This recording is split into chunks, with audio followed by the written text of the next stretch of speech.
Welcome to the Back Row Fantasy Show with your hosts, Jeremy Barker, Aaron Arms, and Chad Niddle.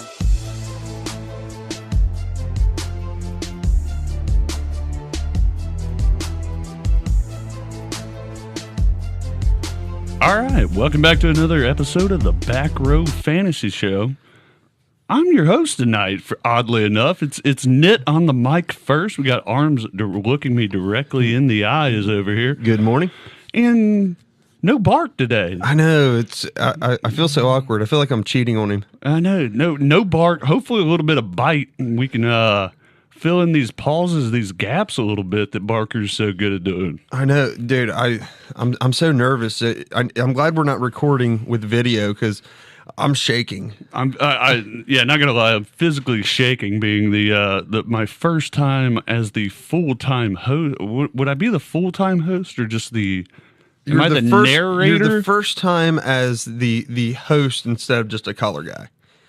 I like being the color guy. I do too. Already, I think we're about a minute into this thing, and I'm ready to get back to color guy all the way. Oh, absolutely. But hey, it's playoff week. Playoff weekend, a lot of conference championships in fantasy football land, a lot of just league championships in small time formats, but should have a good show for you. Lots of hits and misses, a lot of stuff happening around the world of sports and just in general. I mean, the Heisman just got awarded. Yeah, so about the Heisman. All right. Lay it on me. Me and you, this is the first time we've had a chance to talk some college football on this show. This is the first time me and you've got to talk since the Heisman was awarded. That's true. That's true. So Kyler Murray. Okay. Tell me your thoughts on Kyler Murray, and then I'll throw mine down. I think he's a fine college quarterback, but I mean, let's take a step back from Kyler Murray and point this out.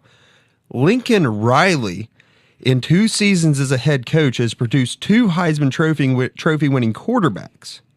And this was just his second year as a head coach. I believe second or third year after Stoops stepped down. Yeah, so first off, kudos to Lincoln Riley. I mean, he's got it together down there in Oklahoma. I mean, good Lord. Great offense. He's a brilliant offensive line. I mean, I'm excited to see Lincoln Riley if he ever decides to come to the pros as a coach. Glad you brought up the offensive line early in this little tidbit here, because Oklahoma, if you want a game plan, if you want game film on how to run a college offensive line, both protecting the quarterback, allowing the quarterback space to run, and opening up the rushing attack, look no further than Oklahoma. I mean, yes, you play in the Big 12 with some weak defensive fronts, but they don't miss blocks. Yep. They're assignment-oriented, and they just open space for the running game, no matter if it's on the quarterback rollout scramble or it's just a downhill run with their big backs. Well, I mean, as an Ohio State fan, so we run the spread as well. They run it, we run it. It looks like a different offense with how effective they are at blocking it. Consistently effective. They're just, I mean, it just blowing holes wide open, whether it's the running back, whether it's Murray. The thing is, here's my biggest take on this. Kyler Murray, number one, did he deserve the Heisman? I think he deserved to be a finalist, no doubt about it. I don't think he's a better quarterback than Tua Tagovailoa. My thing with Tua is Tua sat out the fourth quarter, sometimes the whole second half of games. At least for the first 2/3 of the season, that's absolutely true. And I mean, Tua, statistically, they're fairly similar. I mean, 40 touchdowns passing versus 37 touchdown passing. I mean, what Murray gives you is another 900 yards and 11 touchdowns on the ground, whereas Tua only gives you 195. The thing is, Alabama, I think it was a downgrade to Tua with Hurts coming in and being effective against Georgia. But with that being said, Jalen Hurts is going to start for all but about 10, 15, maybe 20 teams in college football. Maybe, yeah, I'm more on the 10 teams. And that's with 3 Heisman, that 3 of them are obviously rounded out between Haskins, Murray, and Tua. Yeah. So, I mean, you could transfer Jalen Hurts anywhere, and he's going to be an effective college football quarterback. Absolutely. The thing is, it kills me to see Tua not win it, not because I think Tua is the best quarterback in college right now. He's definitely, in my opinion, top 3. I think he's going to be a fine pro.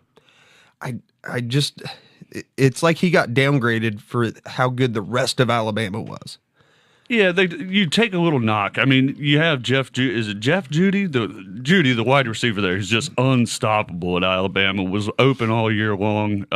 He's their big play threat. He's their possession guy. I mean, he does a little bit of everything, just a nightmare for college defensive backs. The line is obviously dominant compared to anyone else. They probably have 5 NFL linemen. Honestly, they probably have 5 future starters. They do it every few years where they have 4 out of the 5 guys get drafted in the NFL. And the 5th guy is a freshman or a sophomore, and the reason he isn't drafted in the NFL. He just wasn't eligible. Yeah. I mean, the thing is, Haskins' numbers aside, Haskins put Ohio State on his back many times and drug that team up and down the field, much in the same way Kyler Murray did, to where he drug his team up and down the field, both playing with terrible defenses. But I still think Tua was the premier player out of these 3. I think that he is the most effective and the most efficient. I mean, there was a game that I recall him, I think he threw the ball 13 times, completed 10 passes for 33 yards and 4 touchdowns. That is the most efficient I've ever heard a quarterback being. And he does it. What'd you say? How many completions? 10 out of 13 attempts. 10 out of 13 attempts. And how many touchdowns? 4. 4. I mean, 40% of the time you're throwing a touchdown. Yeah. I mean that's pretty ridiculous. So that's also where you got to downgrade him a little bit. The competition that he plays again, playing the Citadel. Yeah. I know they struggled in the first half against the Citadel, but they do play several low caliber teams. They do. Out of conference, all that good news. But the argument back is, the Citadel's defense is just as good as anything the Big 12's putting out in theory. I didn't want to go into the conference debate. I'm not going to go too deep into that. My biggest thing is I think that just number 2 and number 1 should have been flip-flop. Now, from a pro standpoint, I don't think Kyler Murray's pro quarterback. Yeah. So you're saying Tua. Just to go back to this, end it real quick. Let me have my Kyler Murray. Tua should have won the Heisman. All right. And you had Dwayne Haskins, a clear number 3, which is where the odds had him, most everyone. I think Haskins deserved more talk during the lead up to it as a legitimate contender for it, because I think Haskins is a fine quarterback. And I think he's going to be a good pro. I'll agree with that. 100%. Just looking at the odds going into the Heisman weekend or post-conference championship weekend, you have Kyler Murray became the favorite. Well, I mean, barely, though. Barely. Because Tua was out of half. Tua was still just a 2-1 dog. But then you have Haskins. What was it, like? Oh, he was plus 60-1. It was way back. He wasn't that far off of the pace of the other 2. I mean, that's what I didn't. I agree that he was the third. He should have been third. I mean, he was third, but I just didn't. I thought he should have had a little more respect. The biggest thing, the odds. Tua and Murray had the same number of total touchdowns. Or not Tua. I'm sorry. Haskins and Murray had the same number of total touchdowns. And they just treat Dwayne Haskins like, nah. Yeah. No, they don't play any defenses. They play better defenses than the Big 12. Yeah, I get where you're going with that. I mean, even in the games that Ohio State struggled, Haskins looked like a good quarterback. Yeah. Now the thing is, I totally agree with Kyler Murray winning it. At the end of the day, he was the hot quarterback at the end. The whole Bama versus Georgia game just destroyed to his final chances. The odds flip-flopping showed it. I think they're absolutely right. But if you go back, being an old school NCAA football PlayStation guy. Oh, God. Please bring that game back. Yeah. That's the greatest game. Like, I looked forward to that whenever NCAA was coming out. I wasn't buying Madden. Yeah. But going back to that, when I played that game, if I were to design a college football quarterback, it's Kyler Murray. The guy's quick. Speed of 95, quickness 99, can throw it, put it on the money, makes good decisions, doesn't fumble the ball, isn't loose with the ball. The guy's electric, man. In space, he's untackleable. With pressure in his face, he still throws dimes. I think he deserved to win the Heisman. I'm going to say I'm kind of against you on Tua winning it. I think they got the right guy, the trophy in the right guy's hands. Okay. I mean, he obviously he won, so you must be right on that one. Hey, But I feel like Check my Facebook, man. it was a downgrade to me against Tua. His stats would have been so much better if he was playing in the fourth quarter of some of these games, though. I get it. And if some of them were close, you know what I mean? To where it's not a shootout, final score, 52-49. I feel like if you put Tua in against teams that are competing strongly with Alabama, all of a sudden Tua is throwing 50 touchdown passes. And, oh, wow, now he's statistically dominating. The one thing I could say to that, though, you're saying give him the extra, but if they were in the game, most likely it wasn't to score with Alabama. It would have been more of Tua not putting up the stats he did in 3 quarters. He just would have put those stats up over the course of 4. And I've heard that argument. Like, yeah, he didn't play the fourth quarter of 2/3 of the first half of the season. I want to say that he missed like 3 full games worth of quarters, but he put up full game stats. I mean, you're not going to keep beating the drum. If they were competitive, that game was competitive up through the third and fourth quarters, it wouldn't have been a blowout. He wouldn't have had blowout stats. That's all I'm saying. If you're kind of getting where I'm going. Well, what my argument back to that is Alabama's defense is so good that it kept him from having better offensive stats. And that's back you to didn't the need team. him to have those offensive stats. Yeah, that's back to the team around him. So jumping in, relating this back to the NFL, where you're wanting to go just a moment exactly. ago. Who, which quarterback out of the 2? I guess we're saying. So 2 is not available. 2 is not coming out. Dwayne will. Dwayne's going to be a done deal. In my personal opinion. I think Dwayne Haskins is the number 3 quarterback off the board this year. And Dwayne Haskins and Kyler Murray's going to go play pro baseball. Yeah. Kyler Murray doesn't have the size to be an NFL quarterback. 5'9", 5'10". Yeah, he's 5'10" in the schedule. He's 5'9". He might be 5'8". I mean, you just don't know. He's a little guy. They don't typically put those stats the wrong, to underestimate the guy. Drew Brees would argue that, but it's the truth. Yeah. Russell Wilson. But the guy, we know, in his Oakland A's contract, it says if he goes play pro, he's got to pay back his signing bonus and anything he would have earned with the A's. So it's pretty much a done deal. I think Scott Boras is his agent. He's already said, when asked, dude's going to play baseball. I mean, more or less what it is. And for the money standpoint, man, he's making the right decision. Money standpoint, longevity standpoint. Oh, yeah. I mean, yeah, short-term running, long-term money. He's not going to be necessarily capped as much as he would with an NFL rookie contract. Correct. I mean, he's going within 2 or 3 years. He's going to be in the millions and millions of dollars versus a few $100,000 a year. You know what I mean? Maybe $900,000 a year. I don't know where he would slate at. I don't know where he'd be drafted at. So, yeah.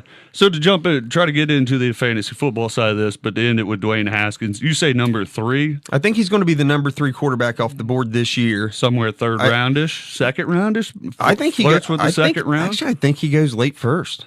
Could be first round. Mid to late first. I think that someone's going to jump up, snap a Will Greer, the Herbert kid out of Oregon. Those are your prototypical. They are the big guys preseason. There's someone, I want to say like a Missouri kid who's looking good, but Drew Lock at Missouri. They're all your standard NFL quarterbacks. Then you have Dwayne Haskins running the Urban Meyer offense. There's some questions about that because it's not a dynamic passing attack. It does have some simplicity to the routes that they run. However, 4,500 yards in 50 touchdowns, whatever it is. 47 touchdowns. 47 touchdowns. I mean, the numbers speak for itself in a big-time program against big-time competition on an elite level. Dwayne Haskins has a NFL career a lot better than a JT Barrett who just came out of Ohio State. And what I will say about Dwayne Haskins, I think he's going to be the number 3 quarterback off the board, but I actually think out of the 2 that I named above him, Herbert and Greer, I think Haskins has a better career. Greer's got a little Brett Favre in him. Yeah, he's got a little Brett Favre in him, but the trust in his arm to try to force it in sometimes when it shouldn't. That's what scares me with Greer. It just depends on the talent around him. You're right. You put him on the Bills. You put him on the Jets right now, which obviously is not going to go to either of his teams with them drafting a quarterback high. But you put him in that sort of situation is what I'm saying. Will Greer's he's going to struggle without a wide receiver who can get open. But Dwayne Haskins falls into the New York Giants territory. Yeah. I mean, them going on a run. He even said he wanted to be drafted by the Giants. And let's say he falls out of the first. Later first. Yeah, let's say he even falls out of the first. And the Giants come back in the second to get him. Kind of, again, mid-second. Yeah. I mean, that's a solid landing spot for him. I still think they need to address offensive line, but they've looked better in recent weeks. Yeah. So, that Eli's probably got one more year. Dwayne can sit. Can sit one more year and learn a little bit. That's the perfect situation. I like Dwayne Haskins, his pro ability. He reminds me a lot of a Ben Roethlisberger. Maybe not as hard to bring down as a Ben, but, man, I saw some throws of him just popping it over a defender's head that only the running back's going to catch. Yeah. I saw him, put it just to where his receiver's the only person will catch. He lets some fly. Yeah. I mean, absolutely let some fly. But if you go back, and I've watched several Ohio State games, there's a lot of incompletions that he had that hit a receiver in two hands. Yeah, it's true. Like you hit Paris Campbell in both hands. It was like, whoa, what? Oh, I'm supposed to put them together. My bad. I think he'll be a fine pro with a little grooming. I don't think that he's. I don't look at him as the Andrew Luck type coming out. Someone who when Andrew Luck came out, you're like, this guy has Hall of Fame potential. Yeah. I think Haskins has, he's a couple elite years, maybe. Yeah, I think he's going to be a fine playoff caliber quarterback. I think he's going to be someone who ends up, if he gets a good defense, on the opposite side of the ball, enough talent around him, he can make a run, maybe win a Super Bowl sometime in his career. But I don't think he's going to be the sole carrier of the torch of any team. How about that make sense? Yeah. We got way deeper into this conversation than I anticipated. If I told you we were almost 17 minutes into this thing without Barker, you'd be. Yeah, I'm kind of impressed with ourselves right now. Me too. But I'm not going to end it. Dwayne Haskins, I'll give you my pro comp real quick. Okay. You think of yours? Mine's Big Ben-ish. That's what I said. Big Ben. He's very Big Ben-ish. I mean, like not overly mobile, but just mobile enough to get out of sack situations and has that savvy ability to just hit receivers when they're open. I think he's got a whole lot of Big Ben. And you know what? Pittsburgh Steelers love Ohio State Buckeyes. And I think next year, so I said that I don't think there's any quarterback in this year's draft class that you just look at and you're like, barring injury, this guy's going to wear a gold jacket someday. Yeah. I think next year you might have two of them. Yeah. Because I think Tua is going to be a stud in the pros. The argument against Tua right now is sometimes he hangs on the ball a little bit too long. that stuff's teachable. Yeah. Okay? Him and Fromm, and I think Fromm's special. Fromm is special over the course of his career. Both of those, Fromm reminds me a lot of Andrew Luck. Yeah. Well, let me redirect the conversation back into fantasy football. Why and what most of our listeners are waiting on. It's hits and misses, man. I know we usually do the hits by themselves, misses by themselves, but we don't have the Macho Man nor Bulk Hogan. Yeah, I was trying to think. It's not Hulk Hogan. It's Bulk Hogan. Bulk Hogan. We don't have any intros here, so let's just run through the position groups here. All right. I'll let you lead it off. Shoot me over your hits, your hit and your miss at the quarterback position for Week 15, playoff week in fantasy football. I'm going for my hit. Man, it's been rough running, but it's time to fire up that old car, boys. Time to fire up Derek Carr this week. Oh, the Lord. Bengals have allowed the second most fantasy points to quarterbacks all season. Carr's had some fairly decent games in the last few weeks, and just against the Bengals have given up. That team's in shambles, and now's the time They're for Carr. With the tossing some to Doug Martin, out of the backfield, Jalen Richard, Jared Cook. Jared Cook's still a very valid option there. You're going to have enough action to get him a couple touchdowns, and he's going to get his yardage like he always does. Hey, you know what? I might actually agree with you on a Derek Carr hit call, and it's just mainly the Bengals are just in shambles right now. For my hit of the week, it's not going to be one that's not obvious. I'm just going to kind of reiterate something here.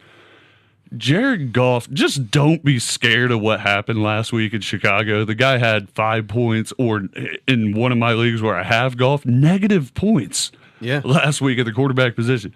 Do not be afraid of Jared Goff. There's nothing wrong with the LA Rams. The Bears are just that good. This week they go up against the Eagles, who are bottom like half. No, my bad. Bottom fourth in almost all opposing passing categories. Goff's going to have a fine week. Brandon Cook's going to get open. Robert Woods is going to do his thing. The biggest thing that's going to help Goff this week is Todd Gurley's going to get traction like he needs to for Goff to be successful. You don't run. You do not run on the Bears defense. And they proved it last week. I mean, the Bears are that good. I called this the DFS, do not play Todd Gurley. Mm-hmm. Do not play Todd Gurley. And it was the right call. And I know that a lot of people still are like, it's Todd Gurley, got to fire him up. No, you don't. The Bears are that good at defense. You don't play a whole lot of teams. You don't play any running back against the Bears, unless obviously a dynasty league needs your only out. Yeah. I mean, you're not going to sit Gurley, but DFS wise, you just don't play against the Bears defense. Absolutely, at quarterback or running back or wide receiver. And when you take away him, that they're one dimensional all of a sudden. Yeah, and the Bears can come out in their base defense and stop the run. That's what makes the Bears special, and that's why Goff looked so bad last week. It's controlling the line of scrimmage, and the LA Rams are going to have no problem controlling the line of scrimmage with Todd Gurley, with that offensive line against the Eagles, doing that mobile pocket that they do, dropping Jared Goff back on diagonals. They love to drop him behind the tackles and use a pulling tight end to block out the backside. So I expect the Rams to go back to typical pre-Week 12 Rams football and just put some points on the board against the Eagles. Not counting the Eagles out, not saying that, but I think Jared Goff and that offense is going to be just fine here in Week 15. Okay, I agree. My sit of the week, I have literally no statistical data to back this up. I love it. But Big Ben, the Patriots just got embarrassed. Okay, I think I know where you go. They lost on just one of the flukiest plays, and they realized the error of their ways. Don't put Rob Gronkowski at safety, so they're sitting that terrible safety they've got. They're not Rob Gronkowski. They're going to come out fired up, ready to stop everything that the Pittsburgh Steelers throws at them this week. And I'm going to tell you, angry football team, motivated football team, and Bill Belichick. Bill Belichick I will guarantee, has put them through hell this week. This has got probably the worst week of practice they've had in quite a while. That defense is going to come motivated. Big Ben, I'm not ready to roll him out this week. Hey, I like the call. I'm going to go with another big name, big scorer this week. I'm going to go Andrew Luck against another legit defense, man. Dallas Cowboys defense is for real. Very much. They're not as good as Chicago, but that linebacking core and that front four defensive line is just about as good as the Bears front. The front seven versus front seven, they're on par. They're on par. The linebackers, you could probably give the edge to the Cowboys at linebacker because they have three absolute monsters with a rookie, in Leighton Vander Esch, and a second year pro in Jalen. Yeah, I mean they've got three monsters, and they've got some pass rushers, and then obviously the Bears are solid, because Roquan, Trevathan, Khalil Mack, but my goodness, the Dallas Cowboys are playing their best football defensively in years. Now, Andrew Luck last week had a good game against the Texans. The week before that against the Jaguars, struggling a little bit. He's been Andrew Luck all season long. I'm just saying, if you got a better option, if you have an equal option at quarterback, I'd sit Andrew Luck in a dynasty league if you have someone else who's valid, playable. DFS-wise, I'd spend my money elsewhere. I think Andrew Luck kind of projects towards the mean this week. He's going to be just an average NFL quarterback week 15. That's scary if you've relied on him all year long to get you into the playoffs and get you through round one. What you had to give to get Andrew Luck, most likely, you have to start him in most formats. That's the scary thing. It's a bad matchup for him. Yeah. And the big thing that Dallas does so well that helps their defense so well is Ezekiel Elliott controls the clock. They just control the clock. Adding a little bit with Dak's legs. They shorten the game, shorten opportunities for the other team. Far less opportunities, far less pass opportunities out there for Andrew Luck than regular weeks. Just going to throw one of these not mid-tier guys. I'm going to throw you Deshaun Watson out there because a guy in our league has Deshaun Watson and Andrew Luck. Who are you rolling out? I mean, I would roll out Deshaun Watson against the New York Jets before I roll out Andrew Luck. Deshaun Watson has not been that much worse and I think he has a better matchup this week. I'll take Deshaun Watson right against that matchup. Matchup for matchup. Deshaun Watson has a premier matchup, and Andrew Luck, better quarterback. Better quarterback. We're not saying he's better quarterback, but this week, remember, you're playing for your fantasy livelihood right now. in money. In money. Exactly. Money's on the line. You're in the semifinals or the finals most likely, and this is the week you're all Deshaun Watson. Don't be a plug and play dynasty manager. Be a guy who gets into the numbers. Make a play, baby. Make a play on a Deshaun Watson, something like that if you got another option. Absolutely. Roll us into the running backs there, Arms. All right. Kind of in the same mold as why I'm sitting Ben Roethlisberger. I'm starting Sony Michel. Patriots going to be motivated. It's not a great matchup. The Steelers have a fine run defense, but I think this is the game they need Sony Michel to take over. He's dynamic. He's very fast, shifty. They've kind of faded out James White a little bit. I think Sony Michel gets more runs. They gave him 20 carries, not very effective last week. I think he had 57, 67 yards. Every time he's broke 21, he's broke 100 yards. They devote to that again this week. They know that they need him to shorten that game against the Pittsburgh Steelers. They're going to devote Sony Michel plenty of opportunities. They're going to devote getting the ball to him, and Sony Michel is going to have a nice week this week. We didn't even mention James White has been utterly ineffective over the last few weeks. He had a decent game 2 weeks ago, but he's been rendered almost, I'll say it, useless. Let me go ahead and give fantasy useless, yes. Yeah, let me give you my miss of the week since we're on this subject. My miss of the week for running backs is James White. Last week he had 4 carries, 4 targets, only caught 2 of them. Had like 7 fantasy points. If you've been relying on James White, you hit on him early in the season, he's been killing you. He has been killing you. If you survived the first round in most playoffs last week with James White, sit him. Go find someone else. Sorry to jump over to the misses, but you're talking about Sony Michel. I agree 100%. They're going to be an angry football team wanting to run the football. And Michel is the runner. So that's who they want to give the carries to. He is their running back. James White is their Swiss Army knife who's been, again, ineffective over the last few weeks. So let me jump on to my hit of the week. Dalvin Cook against Miami. Love the matchup. Love what Dalvin Cook's done over the last 3 games since getting healthy.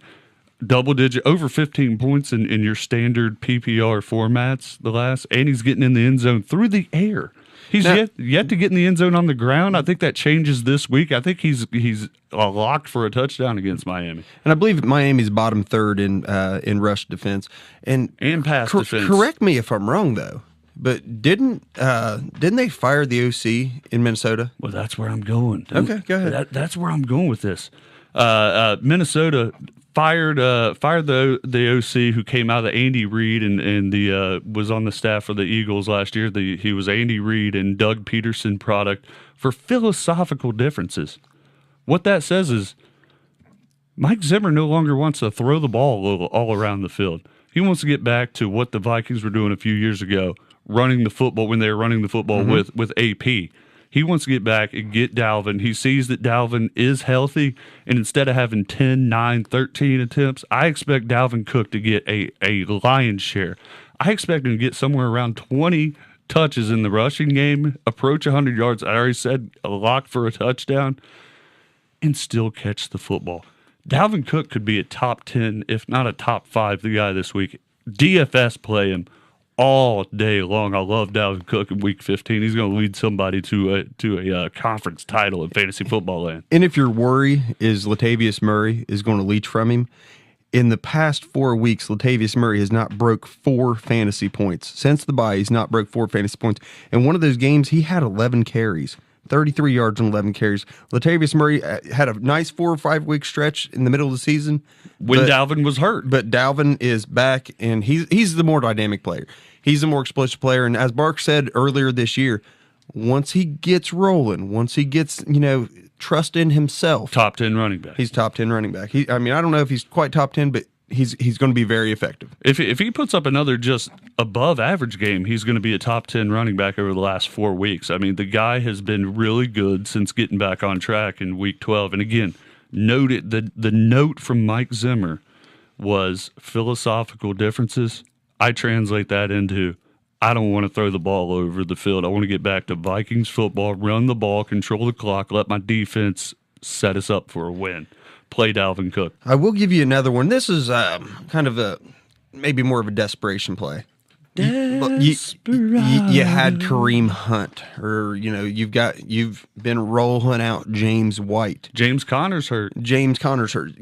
This desperation play is based solely, not solely, a lot of it on the defense that they're playing against. But Doug Martin has had a touchdown in 3 straight weeks. Raiders call, Homer call. Once again, it's a desperation play. I'm not saying you go sit Aaron Jones for Doug Martin. Gotcha. I'm not saying go sit, but if you're Todd Gurley, but Doug Martin's a desperation play. Because you probably made the playoffs with James Conner, you probably made the playoffs with Kareem Hunt, and now you don't have him. You're hurting. So who are you gonna play? If Doug Martin. Doug Martin might be on the waiver wire and probably is. Who are you gonna call?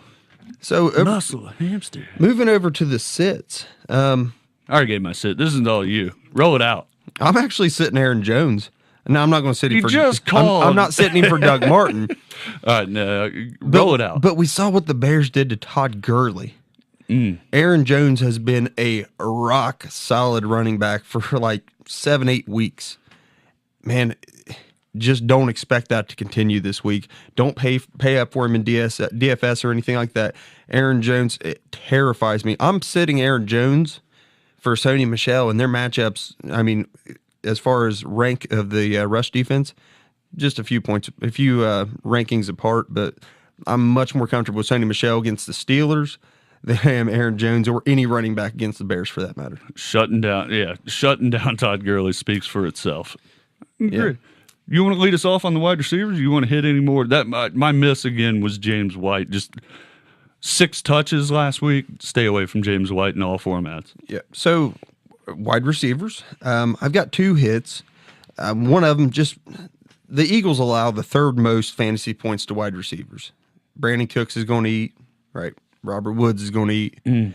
But I think here's an opportunity if you really need someone, out of nowhere, you got to pick up someone on the waiver wire. Josh Reynolds. You're not so obvious guy here. He's a not so obvious play. I think Reynolds has an opportunity to get in the end zone this week. Probably get around 70-ish yards and hopefully get across the threshold and get your 6 there. All right, I have quite a few hits of the week also for wide receivers. I'm going to stay with my most not obvious here, and I'm going to go with another guy down the pecking order on his pro team, and that's Mike Williams out with the Chargers going up against Kansas City tomorrow night, Thursday Night Football. The guy is touchdown dependent, needs to get in the end zone to have a good week. But the only way to beat the Chiefs is to get in the end zone. Absolutely. You're talking about Cooks and Woods getting their looks and everything, and then Reynolds still being effective as that 3rd receiver. Mike Williams is slowly becoming that number 2 to Keenan Allen. Keenan Allen's going to eat against Kansas City, but I expect Mike Williams to get in the end zone. And last week he drew 6 targets, 3 receptions, 45 yards, halfway to 100, and when he wasn't needed. Yeah. This week he's going to be needed. I expect him to get at least 8 targets, get in the end zone, 4 receptions. He's a big play guy, If he gets 4 receptions, he's breaking 100. If he gets 4 receptions, he's going to go somewhere around 75. We know he's a lock for about 60 plus on 4 receptions. But usually, through the middle of the season, it's like 1 reception, a touchdown, 55 yards. 1 reception, 30 yards, and a touchdown. This week, it's going to be 2 receptions, 77 yards, 2 touchdowns. Yeah, I mean, you're like, what the heck? The most fantasy. He's this year's Sammy Watkins. He's extremely touchdown dependent, but that's what the Chargers are a good team. Obviously, the Chargers are a good team, but if they win this week, it's going to be like 42-35. If the Chargers win this week, they move into the driver's seat to possibly get the number 1 overall seed. And think about it. That's a motivated Chargers team, and they need him because what's the health status of Melvin Gordon? Is Gordon going to be able to play? So they got to air it out. Thank you, Arms. Eckler's fine. He's a fine running back. Justin Jackson's fine. Neither one of them are great. Neither one of them are Melvin Gordon. Yeah. They're enough to need to be accounted for. Absolutely, you got to account for them.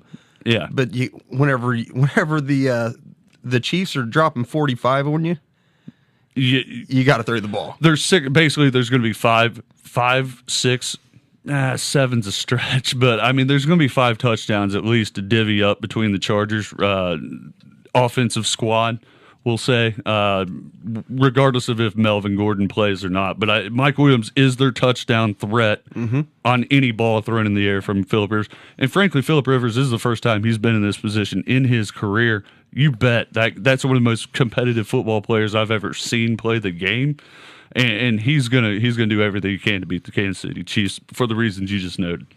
Absolutely. Who's your number 2 hit at wide receiver? Man, I've called him as a start. I've said he's a turd, and then all of a sudden, since then, it's been nothing. Curtis Samuel. It is Curtis Samuel. Saints are bottom 3 in points allowed to fantasy wide receivers.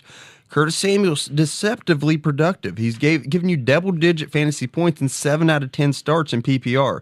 He's got 6 total touchdowns this year, and his target share is only going up, especially with the emergence of DJ Moore, how he's looked better, with how good Christian McCaffrey's looked on the ground. And Devin Funchess has not been effective at all. Devin Funchess is garbage. They don't need him anymore because they've got all these little scat back type guys. They've got a bunch of Danny Amendola type players out there, Tyreek Hill-ish, not Tyreek Hill level, but Tyreek Hill-ish type players. Curtis Samuel's one of them. That was a stretch. Yeah. But Curtis Samuel is one of those guys that he just keeps finding a way to score fantasy football points. I get it. I'm not going to validate your Curtis Samuel pick yet, but I agree he's trending in the right direction. He's a wide receiver too. He's no longer the turd emoji that Bark labeled him on Twitter. I do agree with that. Over the past 10 weeks, I think he's a wide receiver too, and over the past 6, he's in the 30, high 20, low 30 range. All right, who's your first one? Josh Reynolds. Josh Reynolds. Okay. I think Curtis Samuel's a safer play than Josh Reynolds, by the way. Okay. I think I agree with that. I'm going to stick with. I'm actually going to go with the bigger name, who's kind of been hot early, cold middle. Found the end zone last week for the first time in a while. Alshon Jeffrey. This is another matchup game against the Rams. You know it's going to take points to beat the Rams. Carson Wentz's status is actually up in there. They're talking about sitting him. Regardless, it's going to take points to beat the Rams. Now, you still have Golden Tate, who's emerging. You still have Zach Ertz, who's the elite receiver on that team, the elite receiving threat from the tight end position on that team. But Alshon's still a very big body, a very good NFL wide receiver. I think he's going to get in the end zone again. I think he has a fine day, possibly even approaching 100 yards for I believe, the first time this season. A little bonus. You got another one? Or I'm going to give you one more. Throw me one more. It's actually Golden Tate. I think after last week, he was embarrassed. He was shut down. He got completely lost against the Cowboys. That's a good Cowboys defense. This is not a good Rams defense. No, it's not. Who's going to draw that number one coverage? Alshon or Zach Ertz. There you go. The focus will be on Alshon and Zach Ertz, and that leaves some opportunity out there for Golden Tate. And the Rams are very susceptible to the pass. You can beat them in the air. So there's my play for Golden Tate. I think he'll have an okay week. I don't think he's going to be great, but I think don't be terrified of what he did last week. Another situation with the what I say with the Chargers, it's going to take points. There's going to be touchdowns to divvy up between the Eagles. And frankly, again, the Eagles have not been good on defense. We know the Rams are going to score points. We know the Eagles have to score points and divvy up touchdowns amongst that wide receiving core, plus Zach Ertz. Now I'm going to throw you my bonus third out there. It's going to be Allen Robinson, A-Rob, going up against the Green Bay Packers. Another great matchup for wide receivers. A-Rob dropped the touchdown last week. Still came out with decent fantasy points, double-digit fantasy points. Not getting a ton of looks because they're going with Tariq Cohen, and frankly, that defense is doing everything they can, shut down the other team so the offense doesn't have to do anything. But A-Rob is going to be a fine play if he's your wide receiver 3 and you have another option. I'd play A-Rob.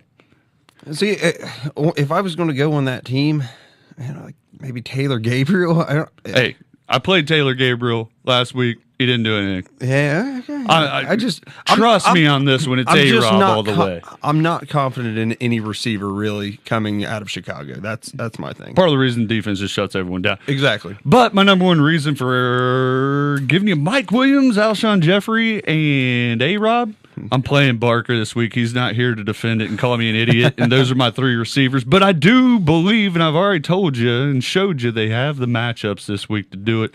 A-Rob's going to be cheap in a lot of DFS markets too. Should be able to grab him as a good wide receiver 3. Let's just do one miss. I've got 2 misses. You give me both your misses at wide receiver then. All right, my first one. Listen, there was a lot of hype around him. He had several good games, but it's Kenny Galladay. Kenny Galladay started the season on absolute fire. Kenny G. Then, at week 10, 20-plus points. Week 11, 20-plus points. Week 12, 14 points against the Bears. Disappears against the Rams with only 8 points. 2.5 points against the Cardinals, which I said wasn't a good shot for him. You don't want to match up against Patrick Peterson. That's a terrible idea. The Bills have a better pass defense than the Cardinals. Say it again. The Bills have probably the best pass defense in the league. They got a better pass defense than the Cardinals, and the Cardinals have very good pass defense. Talking statistically, not necessarily looking at players like Khalil Mack and stuff like that. No, I'm talking about DBs. Yeah. DBs. Oh, DB. Okay, secondary only. Kenny Galladay in the last 2 weeks has left you with below double-digit points, 8 and 2.5 in full-point PPR, and he got targets, and the one he got, he had 8 targets, only 3 receptions for 50 yards, did not find the end zone. The Bills are going to shut him down. And the main reason, he's still a top 20 receiver in your standard PPR format, even after these bad games. But this is a product of Golden Tate exiting. Kenny Galladay is now grabbing all number 1 coverage there. Marvin Jones even playing. I think he's hurt. Yeah, I can't even. I haven't watched a Detroit game all season because, well, they're Detroit. But Kenny Galladay has been a bright spot early.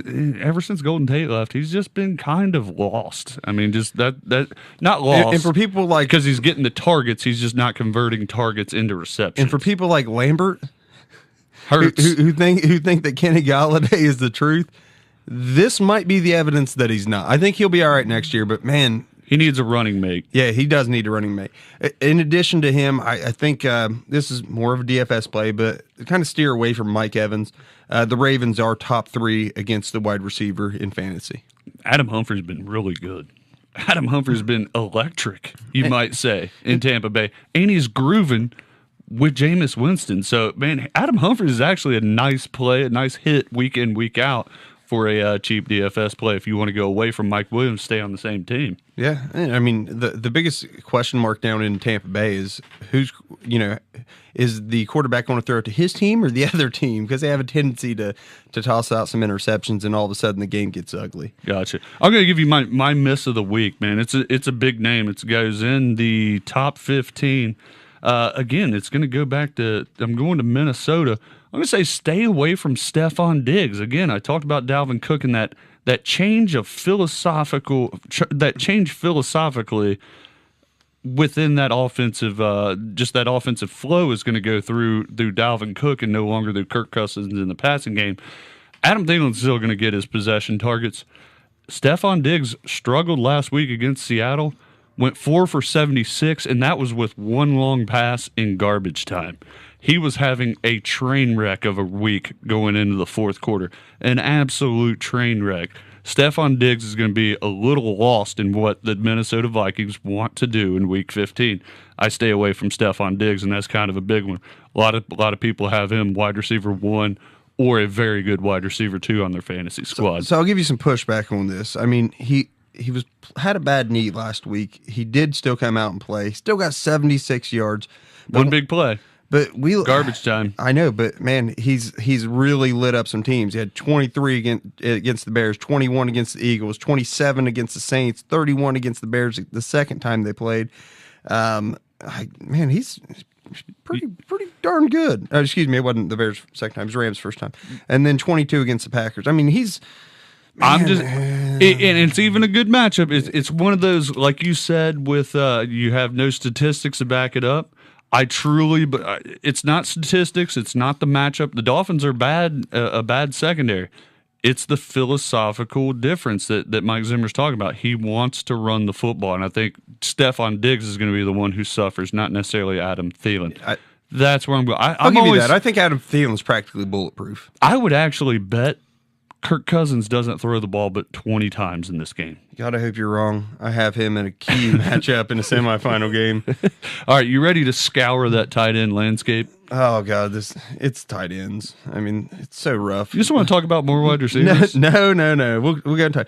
So over the past 7 weeks, Evan Ingram point per game is the number 11 tight end. The Titans shut that crap down.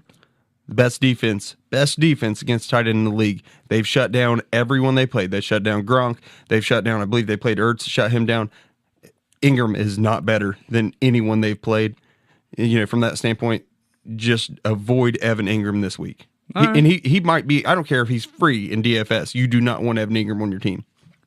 I'll skip to the miss first. Austin Hooper, questionable. He's been a top 10 guy. Been actually a bright spot on the tight end landscape this year. He's probably the one guy that was like, where'd he come from? He's a turd. Shut up. Where'd he come from? But the guys at the top are the guys at the top. Yeah. And then Austin Hooper. I mean, he's kind of separated himself from the mediocrity of what the tight end landscape is, but he's questionable this week.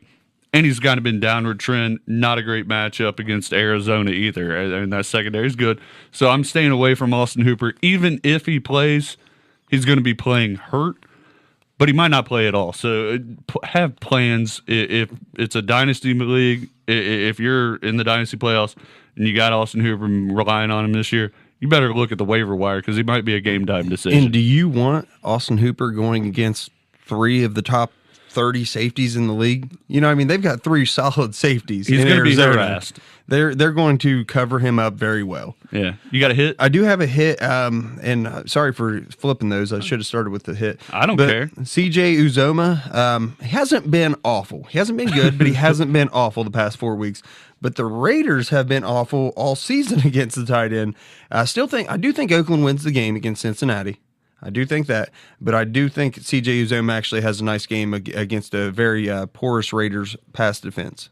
I got you. I'm not going to go with not so obvious. I'm just going to reiterate something I said a few weeks ago. And when Rob Gronkowski finally found the end zone, I said he got that taste. He got that Gronk spike in. It felt good.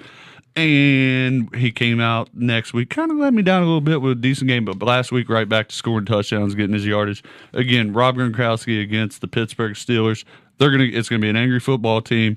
When Gronk's angry, Gronk's very good. Yeah, Gronk can be Brady's number 1 target against the Steelers. Kind of a weak linebacking core, not the greatest safeties in the world. I mean, Edmonds and Sean Davis. I always want to say Sean Williams, Vince Williams, Sean Davis. Yeah, they're not exactly locked down. They're not exactly going to lock down a tight end in any game necessarily. Going up against Rob Gronkowski, he's looking good. He's going to play well. He's going to get his touches. He's going to get his catches. He's going to get his yards. He gets in the end zone. That's a bonus. But without the touchdown, I still think he gets double digits, and he's just going to continue. Play him this week with confidence. Obviously, he might even be a decent DFS play if you want to go tight end. I'm with you. So, kind of playing off of that, moving over to defense. A little IDP love at the end of the show. Hitting up the IDP. I'm going to start right at the defensive backs just to play off where you came from because I think Terrell Edmonds for the Steelers is going to have a great game. Tackling Gronk? Tackling Rob Gronkowski. Okay. The Patriots are going to air it out this week. They're going to be all over the field, and Terrell Edmonds, his main responsibility is going to be trying to slow down or stop Rob Gronkowski. Maybe a couple of pass defenses, but definitely several tackles. He's been okay the last few weeks. He's not been great all season, but the last few weeks he's really come on. All the love that's going to get thrown Rob Gronkowski's way, it's going to bode well for Terrell Edmonds statistically. I like it. I'm going to go with a little defensive line here. Give you Calais Campbell. Been good all year, playing with confidence, going up against the Redskins. Who's playing quarterback? We don't know. I think it's like some Jackson guy now. Josh Jackson? Josh Johnson? Josh Johnson? I don't know. Who cares? He's going to get a sack. That's what I'm saying. He could have come away with a couple sacks. He's going to eat. He is absolutely, positively going to eat. Myles Garrett right back at it. Right, got a sack, got back on the sack column this week, going up against Case Keenum and the Broncos. He's been effective against the run. Denver likes to run the football. Case Keenum is very sackable. Myles Garrett's going to be another good play on the line. Speaking of defensive line, you like sacks? I love sacks out of my defensive linemen. I have to have them. Danico Autry has 5 in the past 2 weeks, and Dak is the most sacked quarterback in the league. Danico Autry for the Colts, he's going to get to Dak this week. It takes a sack, basically, for a defensive lineman to be effective. Waiver wire pickup. Yeah, he's available in most IDP leagues because he's a DT. Most people want those defensive ends. He's going to get to Dak, no doubt about it. I will. You have anyone else you want to add on that? Not on the defensive end. I got a couple linebackers. I was going to go with some hits and a miss. So I'll give you a miss on defensive line. I'm actually going to stay away from Cam Hayward this week for all of the reasons. The Patriots being angry, the Patriots coming out motivated, the Patriots being embarrassed. Tom Brady has the quickest release in the game. That Cam Hayward's not getting to him. That quick game's too good for Cam Hayward to be successful. Yes, that's what I was going to say. Cam Hayward, he beats you because of time. It's coverage sacks that Cam Hayward gets. It is not because he blew past the offensive tackle. He outworks you for 3.5 seconds, but Tom Brady don't hold the ball that long. Boom. Going over linebackers, we're going to give you a couple hits. Man, Raekwon McMillan has been consistently good since week 10. He's been getting to the ball carrier. He's recorded 9 total tackles last week, 8 the week before, 7 the week before, playing the Vikings. Again, I cannot reiterate anymore the philosophical differences in parting ways with their OC. They're going to run the football. I'm calling Dalvin Cook 20 carries. Raekwon McMillan for the Miami Dolphins is going to have 10-plus tackles this week and just absolutely eat it up at linebacker. All game long. My other guy to play there is Nigel Branham against Todd Gurley and the Rams. Going to get his touches. He's been very effective. You're going to catch a lot of Todd Gurley's helmet. He got a whole lot of last week against Cowboys and Zeke. He had 14 total tackles, and just as dedicated to the run game. Just as dedicated. I like Nigel Branham as a little second tier. We'll call him a linebacker 3-ish guy who could have the possibility of having a real big game. I'll go ahead and give you my miss. Little alert here. Zach Brown's been great over the last 4 years, 5 years. A perennial top 10 guy. There's something weird going on in Washington with him and Jay Gruden. He's they called it an illness, but he was flat out benched in the middle of the game last week. Then his replacement gets hurt and he's forced back in the action. I don't know that he was necessarily sick or the illness or whatever. There's just something weird going on there. He's already stated that he sees the writing on the wall being released after the season. Zach Brown, a guy you probably relied on as a consistent linebacker 2, linebacker 3. We've talked about Zach Brown many times. Like, why does he keep floating around? Maybe it's the dedication thing. Yeah. Whenever they're losing, he just gives up. Yeah. If you've relied on him, alert, go find someone else. He literally didn't play for 2/3 of that game until he is thrusted back into action, forced by an injury somewhere else. Go find any other linebacker who's going to maybe put up some points.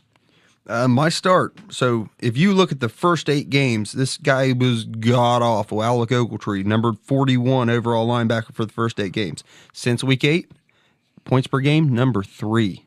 Number 3? Number 3 since then. He's come on the last few weeks especially. Alec Ogletree is going to be a fine start. Also, Jatavis Brown hasn't been great all year, but since week 8, kind of under the same timeline, he's been number 14 overall linebacker. I think he's going to have a fine game as well. Going defensive back, round off this show, round off the IDP with, I'm just going to give you a hit of the week, and it's my boy because I like to mention him. It's John Johnson out in LA. You were actually running like the top 10 over the last 6 weeks? Yeah. He was in there. Yeah, he was like 3rd. He was like 8th overall with the bye week. Yeah. In total points, and then you do it by average. Yep. And he was number 3, number 4. Game, number 3. Guy just gets tackles out of the safety position. He's all over the field. Playing the Eagles. The Eagles are going to have to throw. There's going to be plenty of opportunity for John Johnson to eat. He's an absolute must play. I will give you a miss real quick. Clayton Gathers, questionable. He plays like a linebacker, but he's questionable, and he comes off the field easily. If he gets nicked up, he's going to be off the field. They have other options behind him in Indianapolis. So I'll give you one more hit and one more miss on the defensive backs. So starting with my hit, Michael Thomas, he's the replacement for Landon Collins. Landon Collins out for the rest of the season, just had surgery. Last week he did have 6 total tackles. Just for the first time this year coming back into a full-time role. Looked okay, not great, but he's going to be a fine replacement for Landon Collins. He's not don't expect 20 points. Don't expect anything like that. But expect your 6 or 7 tackles that you're going to need to get out of a replacement guy. My miss. Me? The number 1 overall defensive back for the past 4 weeks is Marshawn Lattimore. All right. Buckeye. More tackles due to normally he would get more tackles due to, the Saints running it up on people. Carolina doesn't need to throw the ball that often. They don't throw the ball that often. Marshawn Lattimore is not going to be as effective against a team that is primarily a running and short passing game team. Don't live your life owning cornerbacks. Carolina doesn't pass the ball as much as you need for Marshawn Lattimore to be effective against them. Agree with that 100%. If you got another option in your IDP league, go away from it. Just don't be fooled by his past 4 weeks. He's been great. Yeah. Once again, he's number 1 in the past 4 weeks.